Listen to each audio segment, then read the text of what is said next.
Rear bath versus mid bath. Stick around, folks, and see which one might be better for you.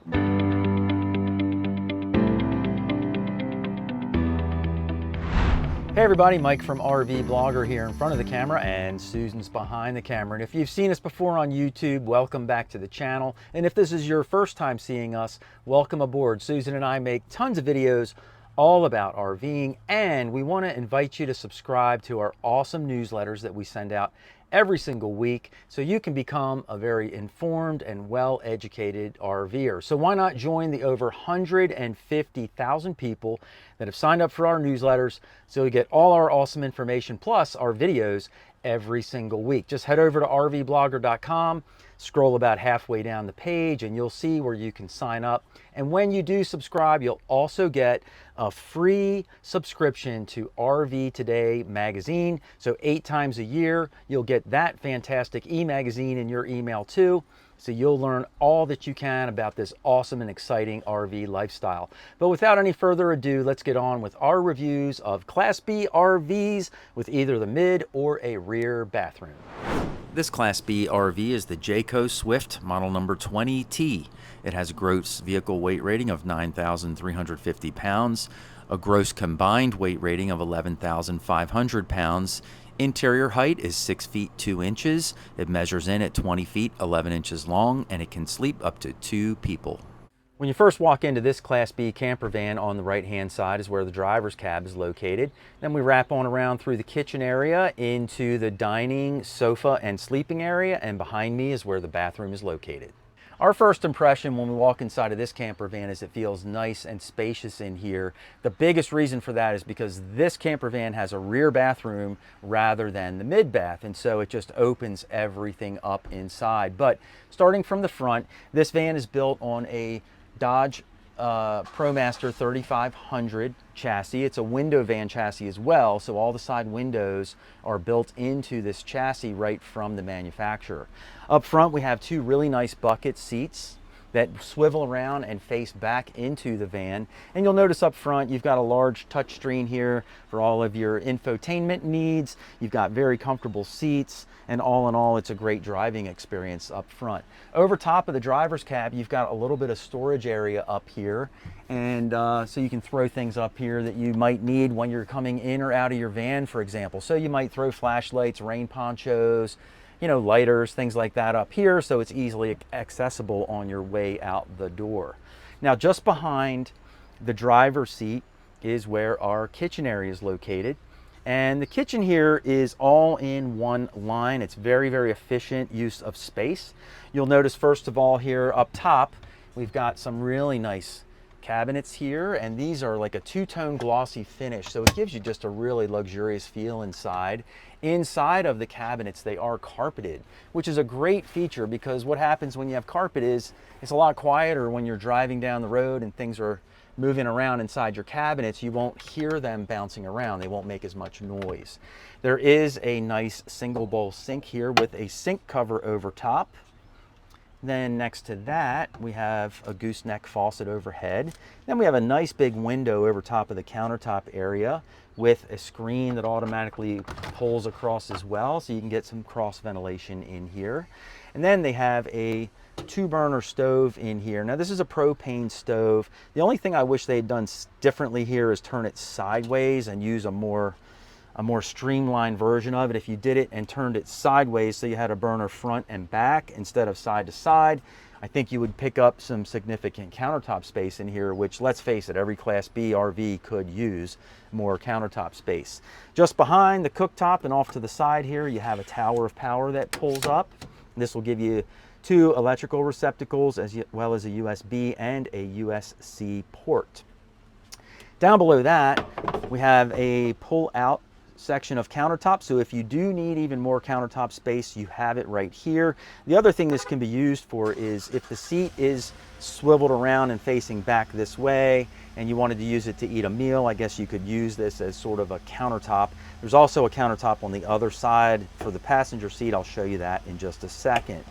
Down below that, we have our convection microwave oven, and these are fantastic. We have one of these in our Class A RV, so it acts as a microwave but it also acts as a regular oven as well. So you can actually bake a pizza or chocolate chip cookies or whatever you would like to do inside of your camper van. And it's a great space saver too, because it's 2 for 1. It's a microwave and an oven. Below that, we have a couple of drawers for all of your kitchen utensils. And then next to that, we've got our compact fridge in here that opens up, and there's even a little spot on top, which is a separate freezer section. Now, as I mentioned, if the passenger seat was turned around and facing back into the van, then you could open up this little tabletop here. This folds right out, and this gives the passenger seat a little tabletop to work from. So you could use it for eating a meal or use it as a workstation. Either way, down below, there's also a receptacle and USB ports as well. One other really neat little feature here is there is a step up into the driver's cab area, but they made the most of that space. Put this little drawer in here. You could maybe put Fido's food and water bowls in there and keep them out of the way. Now, as we move back into this camper van, I'm standing in the bedroom area and the living area and the dinette area. It serves all 3 purposes here, which is just great. You know, you need all the multifunctional space you can get inside of a camper van. Now, up top here, you'll notice that you have a lot of storage space, and all of these cabinets up here are also lined with carpet. So if you have things inside, you don't hear them bouncing around while you're driving down the road. On the underside of these cabinets, there's also a receptacle located on each side. So if you have 2 people sleeping here, for example, they'll each have a place to plug in and recharge phones or work on their computer or whatever they would like to do. There's also a little reading light underneath of the cabinets towards the rear, which is where your head would be, so you can see and read a book at night or whatever you'd like to do before you go to sleep. Now, this area does serve as your living room, and these couches, I have to say, are pretty comfortable.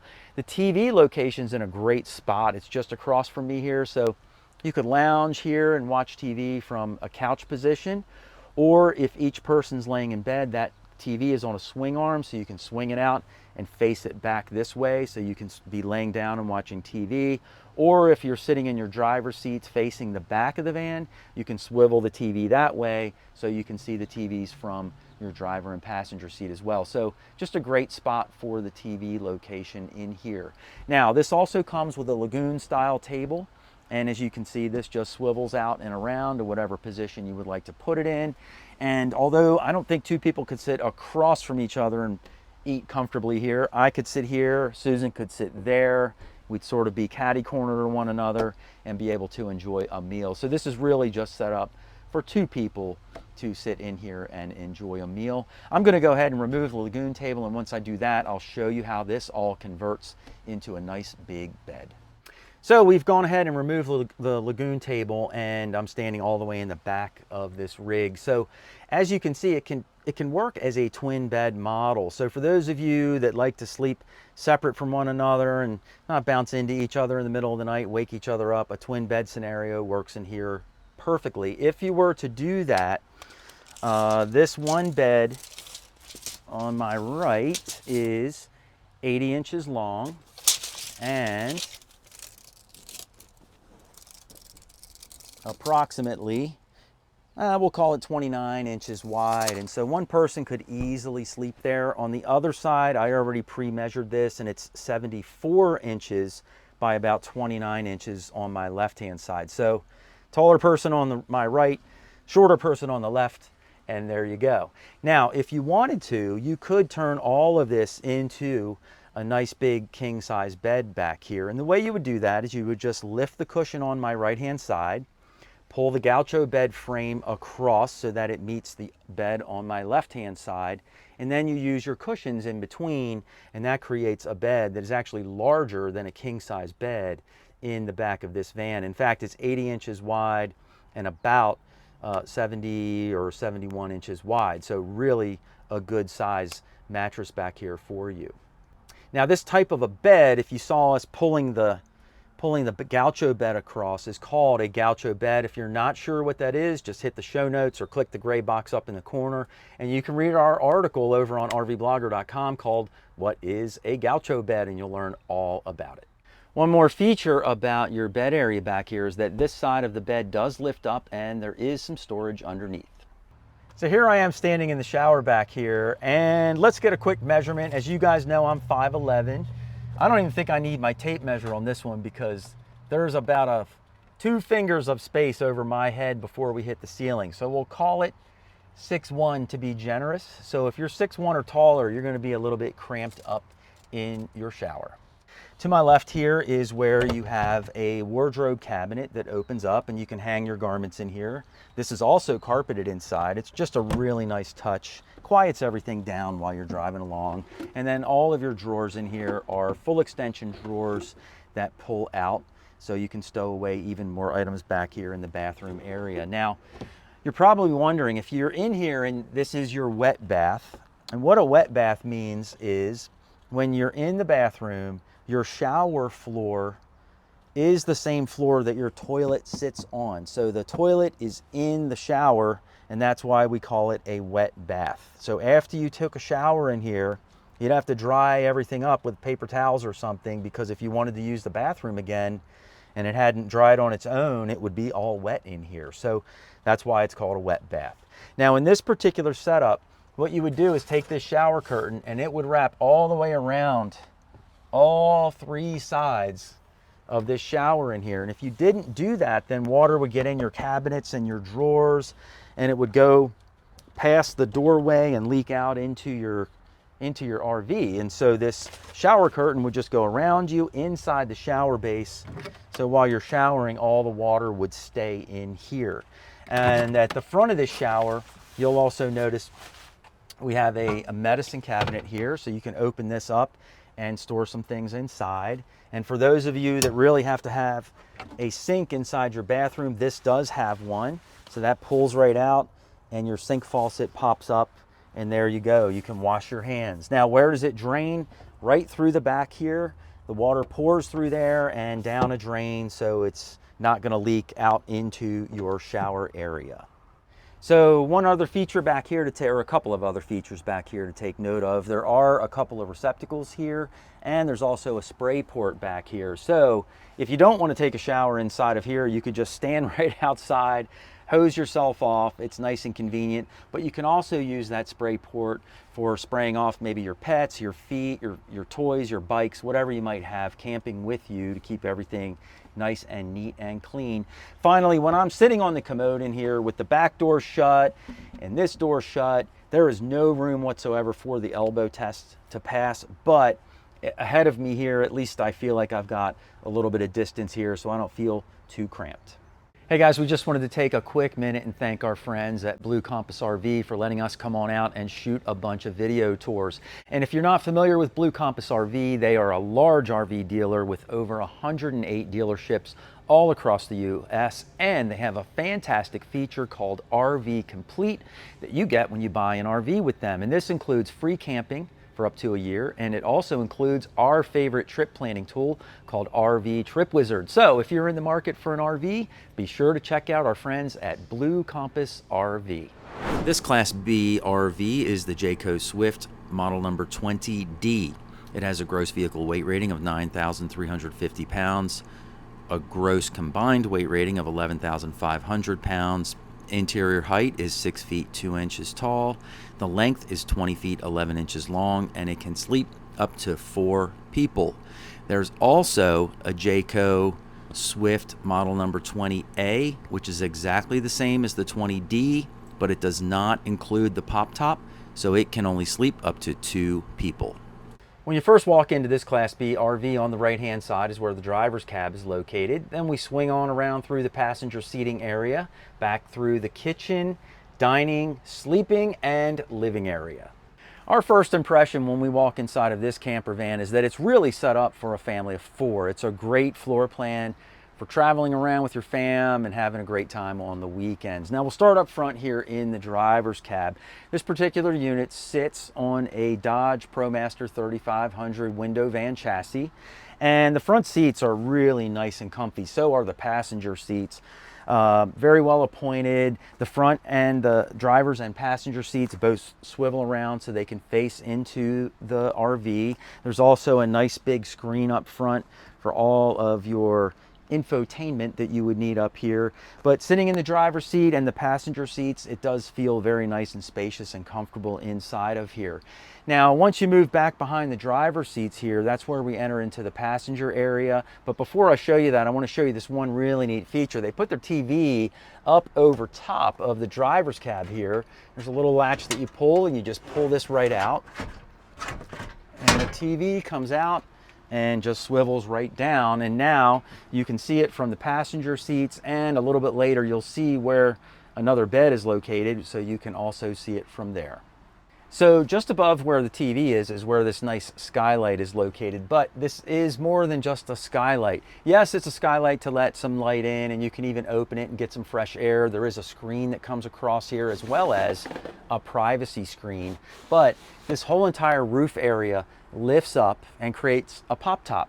And that way 2 people can sleep up on top of the roof of this camper van, and then 2 more people can sleep inside in the rear, and that's how you get 4 people sleeping inside of here. So that's a really tremendous feature. It's not available on every one of the Swift floor plan models, but it's available on some of them, so you just have to see which ones have it if you're interested in that feature. So in the passenger section here, there's a couple of other features to share. One of them is a lagoon table that sits right behind the driver's seat. So either the driver could swivel around and use this table, or a passenger could use this table while you're cruising on down the road. There's also a receptacle and a couple of USB ports right next to it. So if you're sitting here using your computer, you can plug in really easily and be on the go. Just above here, we have a nice window that opens up. And then you'll notice behind this passenger seat is where the ladder is located. This is a ladder that you would use to get up into your pop top tent to sleep up there at night. And then finally, we have a couple of cabinets here that are really nice inside. These also have the carpeted interior in them, so it does make some less noise when you're cruising down the road. Back behind your passenger seating on my right hand side and your left hand side is where the bathroom is located. We'll get to that at the end of the video. On my left hand side though, we have a couple of really nice sized cabinets here. They don't have any shelving inside, which allows you to decide how you're going to stack up things inside of your cabinetry, but they're both really good size, one above and one down below. And then we have the refrigerator. Now the refrigerator in here is pretty good size. It's really nice and tall, and it also comes with a separate freezer area. Now just behind the mid bath is where the remainder of the kitchen is located.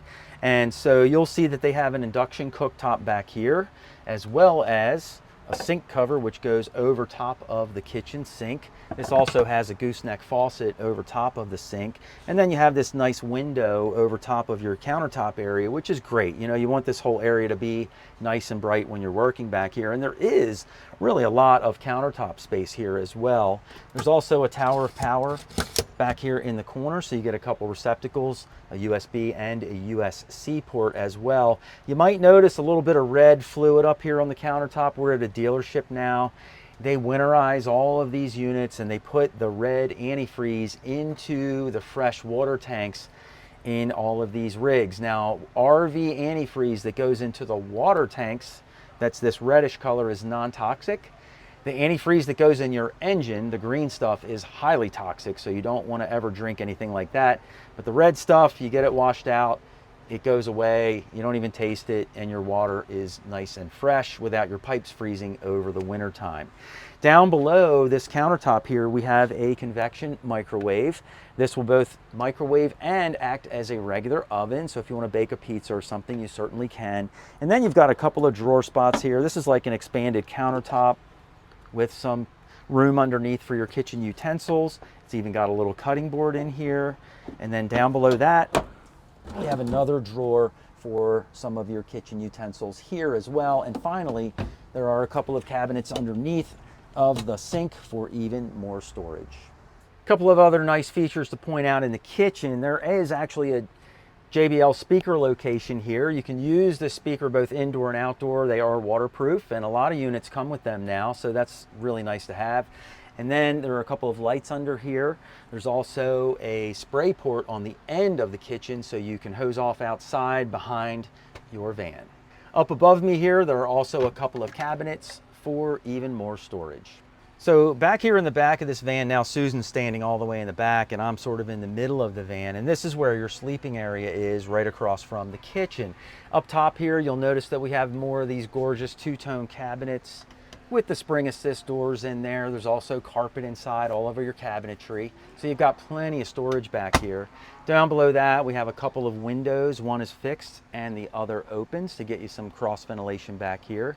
And this bed does fold out into a bed that's large enough for 2 people. As you can see, it's a Gaucho style bed, so we'll just pull it right out and use the cushions to get it all set up. Let's get a measurement of the bed back here, and this comes in at 74 inches by about 48 inches wide. So we would consider this definitely short because it's not 80 inches, and I don't know what the width is of a 48-inch bed. So here I am standing in the shower like I usually do, and you guys know that I am 5'11", and standing in here, I've literally got like 2 fingers of space over top of my head. So let's just call it 6 feet inside the shower.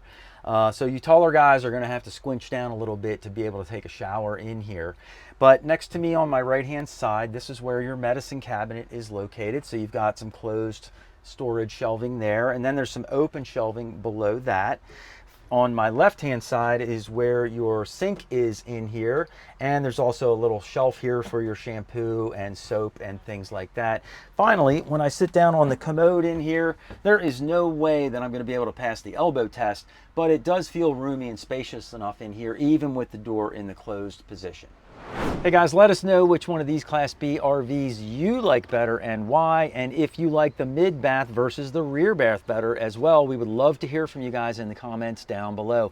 And if you want to check out even more Class B RVs with a mid bath versus a rear bath, just click the box down below, and Susan and I will see you in the next video.